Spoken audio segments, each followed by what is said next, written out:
¿Qué tal? Muy buenas tardes y bienvenidos a Málaga TV, al magazine de PTV, que hoy vamos a comenzar con un espacio que nos gusta tener al menos una vez al mes, un espacio mensual que tenemos aquí en nuestro programa, dedicado a la historia de la educación. Un espacio que hacemos posible gracias a nuestro colaborador y amigo del programa, José Antonio Maña. José Antonio, buenas tardes. Hola, buenas tardes a todos. Bienvenido al programa, me alegra de que vuelvas al plató después de un pequeño bache de salud, pero sí. Afortunadamente todo se ha superado. Bueno, sí, estamos en ello. Está en ello, Estamos en ello, sí. Bueno, con ganas de tenerte aquí en plató ya es posible y hoy nos has preparado un programa muy especial.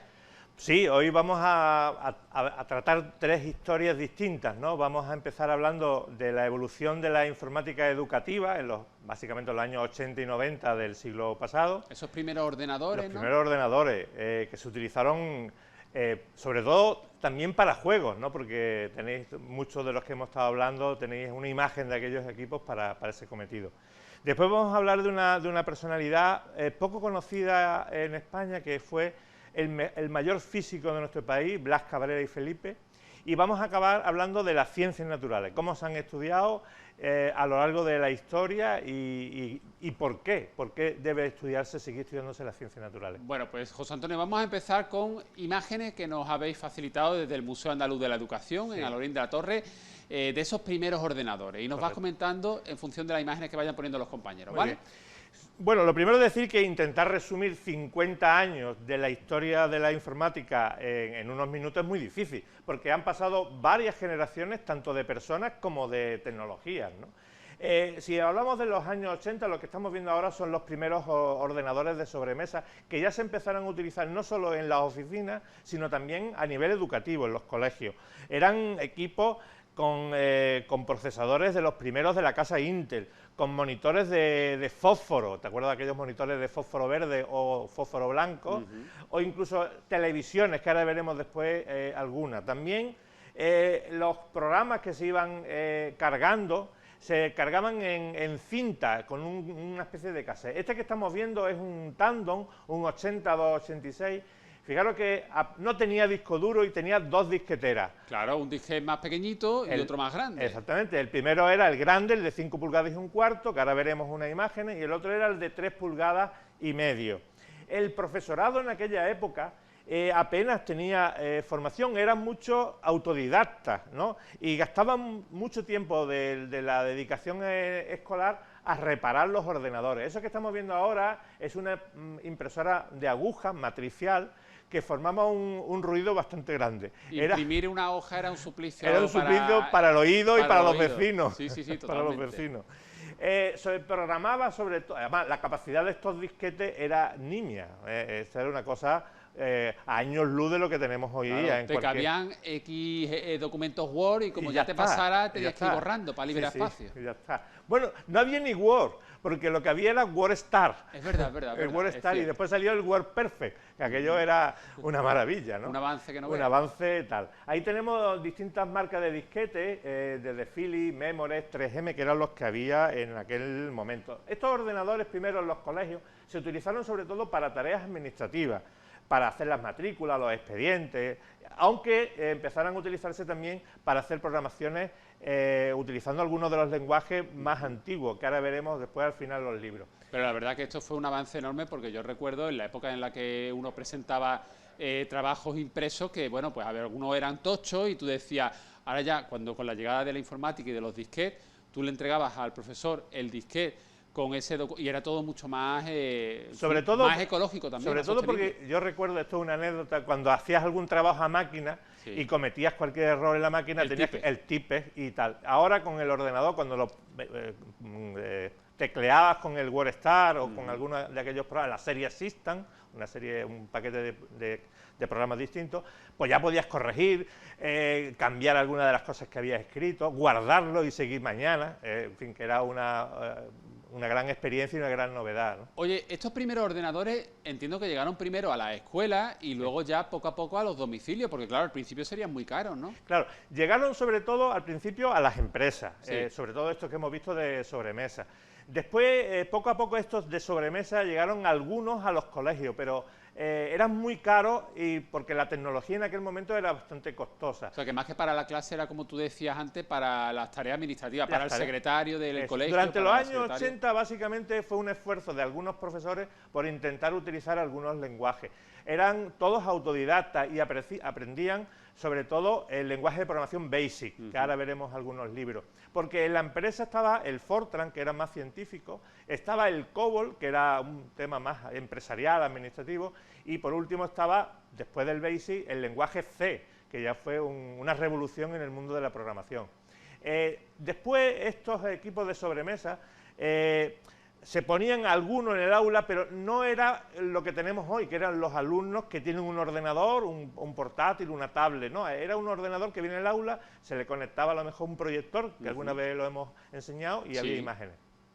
La siguiente evolución, que ahora vamos a ver un vídeo, son los ordenadores de sobremesa personales. Estos se conectaban sobre todo a la televisión. Ahí tenemos el famoso ZX Spectrum de la casa Sinclair, con 64K de memoria. Esto fue el primer ordenador que revolucionó un poco el mundo, se programaba en BASIC y tal. Ahí tenemos el que se está viendo ahora, el ZX Spectrum Plus, que tenía un poquito más de memoria.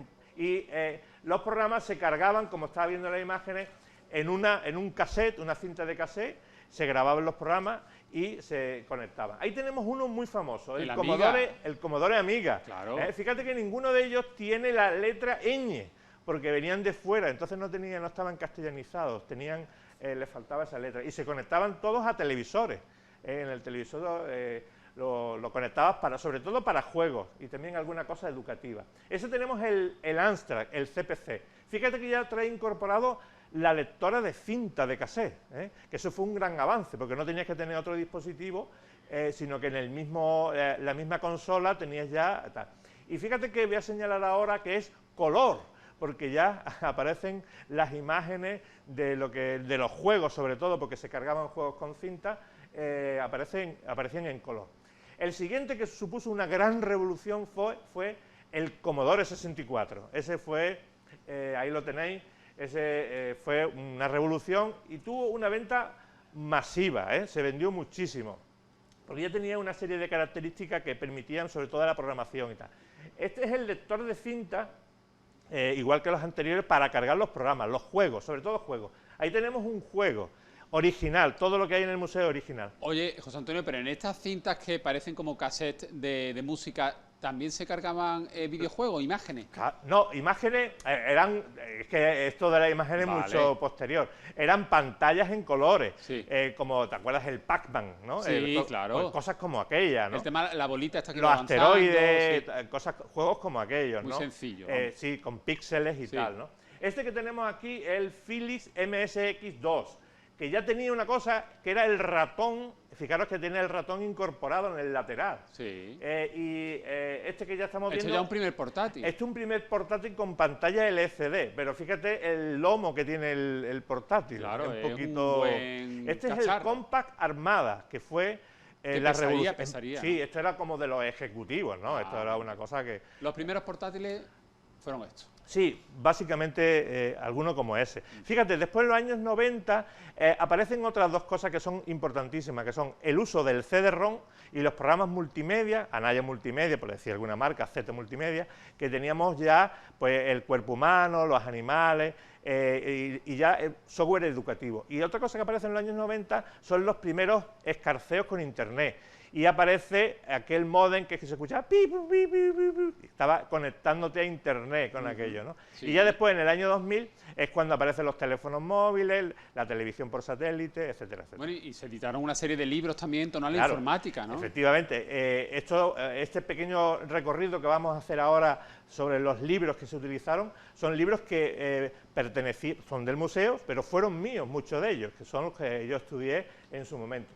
Aparece uno de Fortran, que es un lenguaje que se utilizó, Fórmula Translator, Fortran, que se utilizaba sobre todo en temas científicos. Ese fue un cuadernillo que se editó por la Universidad de Málaga, que era sobre el ordenador como instrumento didáctico. Eso fue un cuaderno muy importante, y es de los años 86, creo que es. Esas son las cosas que estudiaban en informática en aquella época. Fíjate, Diego, diagramas de flujo, estructura de datos, algoritmos, tablas, en fin, esto hoy día ya no tiene sentido. Ahí está el libro de Fortran, que es sobre todo a nivel de temas científicos, el COBOL, que es el Ciro de la Fuente, que es un lenguaje para temas administrativos, empresariales, y después ya los libros de BASIC. Todos esos libros los utilicé yo para aprender BASIC. Yo sabía programar BASIC, ya no, ya se me ha olvidado todo. Y ahí tenéis algunos para BASIC para maestros. Ahí tenéis otros cuadernillos que se editaban en aquel momento. Oye, en esa época muchos maestros, como tú decías, tuvieron que hacer un gran esfuerzo para Aprender. ponerse las pilas y aprender algo que ellos no habían recibido ningún tipo de formación, No, ni en la facultad. Eran casi todos autodidactas, eran muy emprendedores en aquel momento, apenas había algún ordenador. Estos ordenadores que han aparecido estaban en sus casas y ellos hacían prácticas, programas, hacían algunos programas educativos pioneros y bueno, eran como los que iban abriendo un poco el camino para todo lo que vino después, ¿no? Bueno, pues hasta aquí el repaso a esos primeros ordenadores y a esos primeros años de informática en nuestro país. Vamos ahora a repasar la trayectoria de un gran físico español que además tuvo amistad, conocimiento con grandes personalidades del mundo de la investigación, de la física y de hecho incluso fue amigo de Einstein. Hablamos de Blas Cabrera y Felipe. Correcto. Blas Cabrera, a mí me gustaría que empezaran los compañeros poniendo una imagen muy importante, que es la de un congreso que se celebró en Bruselas en 1930. En esa foto están los mejores, más importantes científicos de la época. Está Albert Einstein, Marie Curie, Max Planck, Schrödinger, Heisenberger, Dirac, Lorentz, Bohr. Y fijaros que en la fila de abajo, empezando desde derecha hacia el centro, el tercero por la derecha es Blas Cabrera y Felipe. Fue el mayor físico en la historia de la cultura científica en nuestro país. Fue un divulgador, fue nominado 2 veces al Premio Nobel, aunque no lo ganó, concretamente en los años 1910 y 1930. Él es canario, nace en el año 1878 en Lanzarote y se traslada a su familia hacia la capital de las islas y después se va a Madrid, donde empieza a estudiar Derecho. Pero don Santiago Ramón y Cajal, que lo conoce, le dice: tú no tienes que estudiar Derecho, tú tienes que estudiar Física. Y cambia, lo convence, y en 1905 es catedrático de Electricidad y Magnetismo y gana plaza en la Universidad Central de Madrid. Más tarde se va a Suiza, donde conoce a un científico que se llama Pierre Weiss, que era la persona más importante a nivel del mundo sobre magnetismo. Y ahí entabla amistad en Suiza con Albert Einstein. Más tarde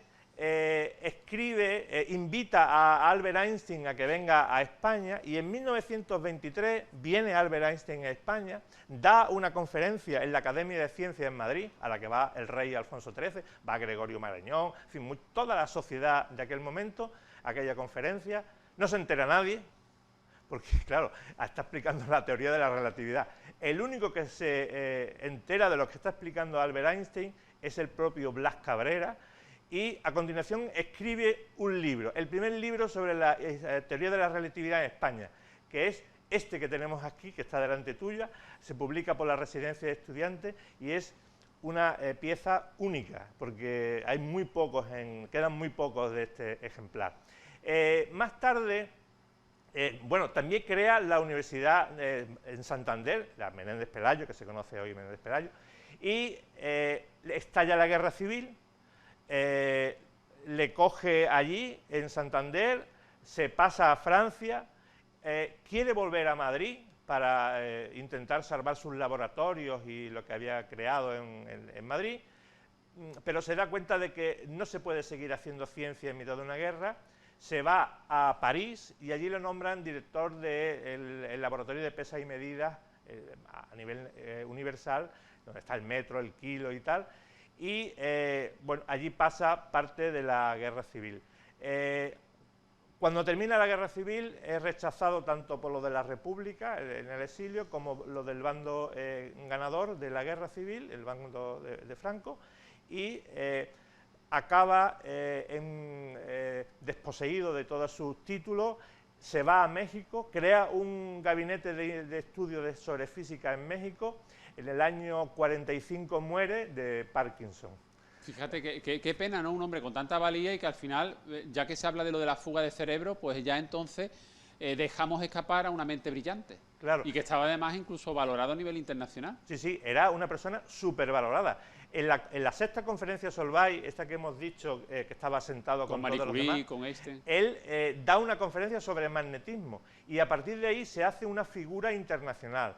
En la siguiente conferencia Solvay, la de 1933, que es la séptima, lo ponen secretario de la conferencia Solvay. También una cosa que se me ha olvidado decir es que trae a Marie Curie, en el año 30 creo que es, trae a Marie Curie a España, la trae creo una primera vez, después viene una segunda vez Marie Curie y acompaña por todo el recorrido, le enseña todas las instalaciones a nivel de Madrid. Decirte que tuvo alumnos brillantísimos, que son hoy parte de la historia de la ciencia en España, como Arturo Dupérier, Enrique Molés, Miguel Catalán, Julio Palacio, todos ellos fueron compañeros o discípulos de Blas Cabrera, una persona olvidada en la historia. Yo he sacado... Pues qué bien que hayas rescatado la biografía y la trayectoria de este hombre, este físico español. Y he traído dos libros que se han visto Mira, ahí. con Marie Curie, ¿no? Ahí está con Marie Curie, sí, una de las veces que vino.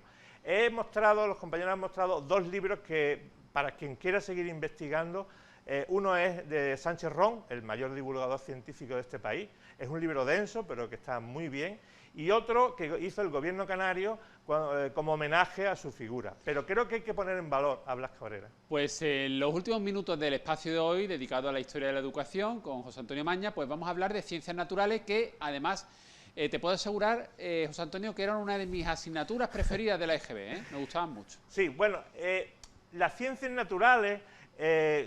yo siempre he pensado, a mí también me han encantado siempre las ciencias naturales. ¿Cómo se explicaba cuando el mundo todo era un Pangea, todo formaba parte, todo estaba unido? O el tema, por ejemplo, de las partes de los organismos de los animales, en fin, la fauna, todo. Sí. Bueno, las ciencias naturales realmente están compuestas por varias materias, ¿no? La física, la química, la astronomía, la geología y la botánica.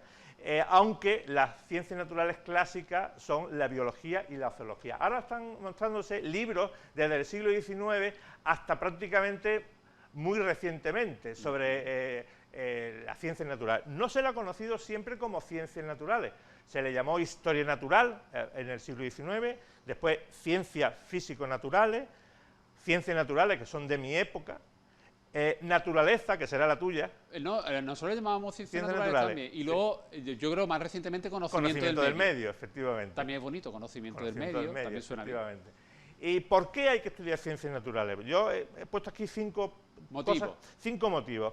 Porque desarrolla el intelecto, la imaginación, la sensibilidad al conocer a otros seres vivos que conviven con nosotros, porque aporta conocimientos básicos sobre el desarrollo de las distintas facetas de nuestra vida, porque amplía la visión del mundo que nos rodea y sobre todo porque crea vocaciones científicas que son tan importantes.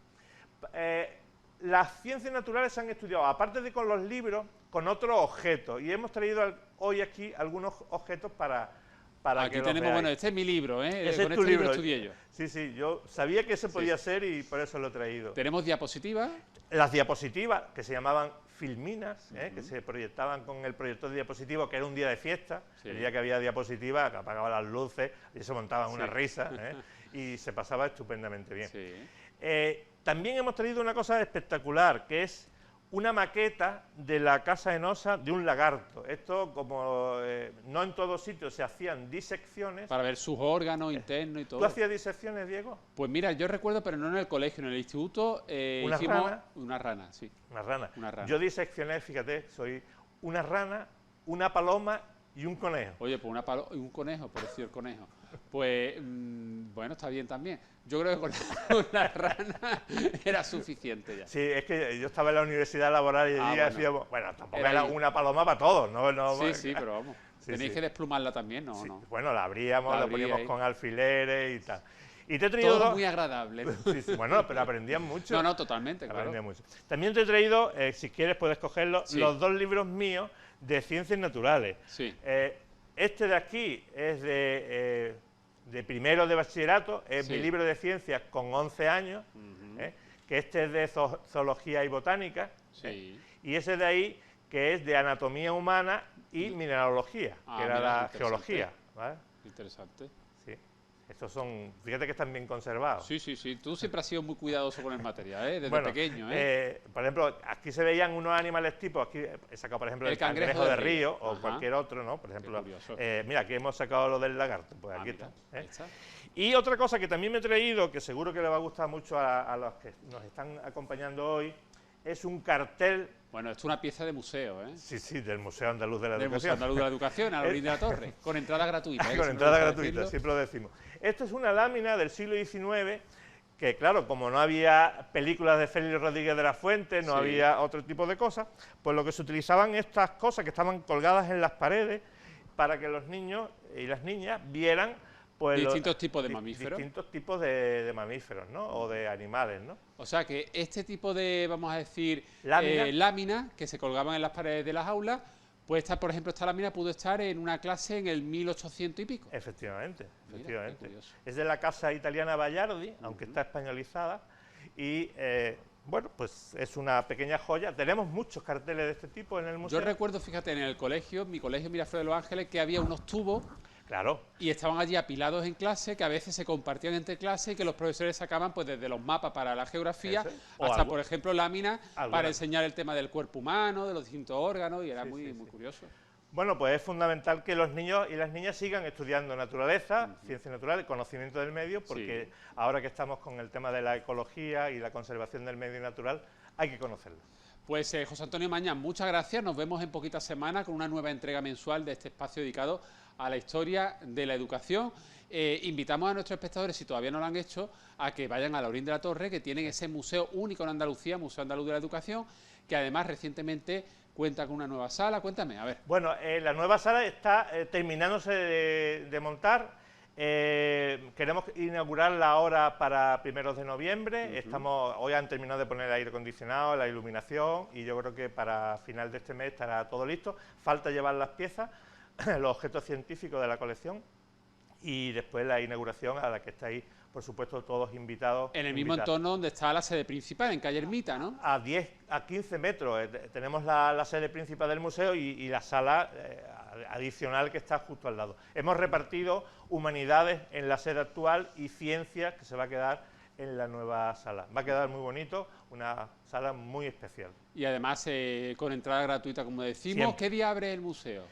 El museo abre de martes a viernes, mañana y tarde. A partir de las 9:30 de la mañana ya empezamos con los grupos de los chiquillos, de los niños.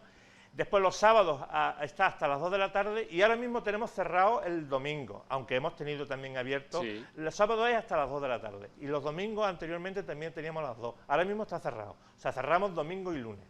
A mí me gusta también destacar que es un museo reconocido fuera de Málaga, que es único en Andalucía y que ya os han otorgado algún que otro premio a nivel nacional, pues por el buen trabajo que se realiza, lo bien expuesto que está todo ese material, toda esa colección, tanto de humanidades como de ciencia.